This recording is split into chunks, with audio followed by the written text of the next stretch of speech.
山东一位村民家突然出现17条蛇，父子俩抓了一晚上才抓完，蛇还在源源不断的从其他地方赶来。有村民说这些蛇是回来复仇的，专家调查后却说这是好事。蛇类大量出现的原因是什么呢？一天夜里，山东孙大哥突然听到院子里传来犬吠声。这只狗已经养了很多年了，性情十分温顺，如果不是遇到什么事情，它不会在夜间大声狂吠，这不得不让孙大哥怀疑家里遭了贼。与此同时，孙大哥的儿子也听到了院子里的动静，父子二人拿着手电筒一起出现在院子里。然而院子里并没有贼，甚至没有任何异响，这就奇怪了，狗狗为啥突然大声狂吠呢？父子二人找不到缘由，正准备回去睡觉的时候，院子里再次传来犬吠。这次孙大哥大着胆子走进了查看，这才发现地上有什么东西在爬行，用手电筒一照，险些叫出声来。这地上密密麻麻的有好几条蛇，当时天太黑，孙大哥也没看清楚是什么品种，自己在村子里住了这么多年，可从来没有见过这么多蛇。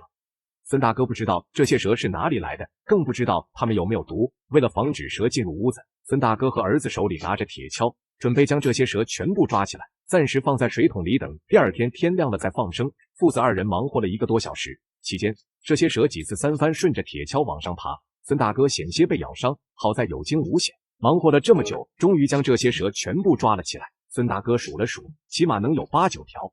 正当父子二人准备回房间休息的时候，房间里的景象让父子二人齐齐跌坐在地上。只见屋子里的床上、地上都爬满了蛇，这些蛇应该是父子俩在院子里抓蛇的时候偷偷潜入屋内的。今晚不将蛇全部清理掉，怕是睡不好觉了。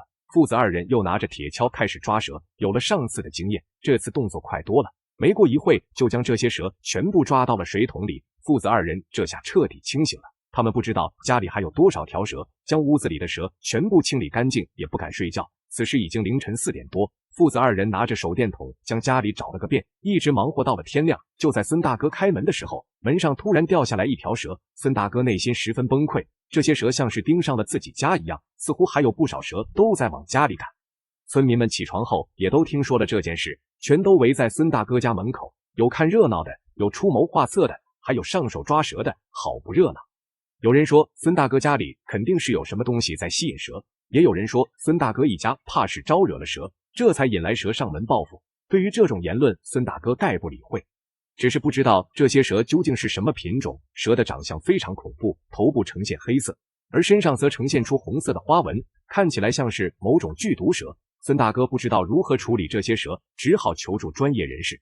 专家听到后，首先想到的就是这附近或许有人在养蛇。一般这种蛇类大量出没的情况，都是蛇类养殖户看管不当，导致蛇类出逃。然而，专家仔细排查了这附近所有的居民，都没有人养蛇，唯一的可能就是动物园了。动物园毒蛇逃窜，这可不是小事，如今已经逃到了村民家里，搞得人心惶惶。专家立即前往动物园调查。然而动物园却说，园方每天都会对蛇的数量进行记录，与此同时加强防护，避免蛇类出逃。仔细检查后，园方也没有发现毒蛇出逃的现象。那么这17条闯入村民家的蛇究竟是哪里来的呢？专家再次回到了这个小村庄，对孙大哥家附近的环境进行了考察。这次他发现了问题的关键，孙大哥家对面的房屋前几天刚拆迁，这些蛇极有可能是受到了拆迁的影响，急于寻找避难场所，这才找到了孙大哥家。动物们对外界的声音十分敏感，蛇类也不例外，它们可以敏锐地感知到地面的震动，在狩猎的时候也是通过这种方式锁定猎物的位置和方向，稍微一点风吹草动都会引起它们的注意。而拆迁这样的大工程，制造出巨响以及震动，频繁又剧烈的震动会引起蛇类的不适，它们知道这个栖息地已经不适合继续生存，于是在夜间出逃，找到了距离最近的孙大哥家。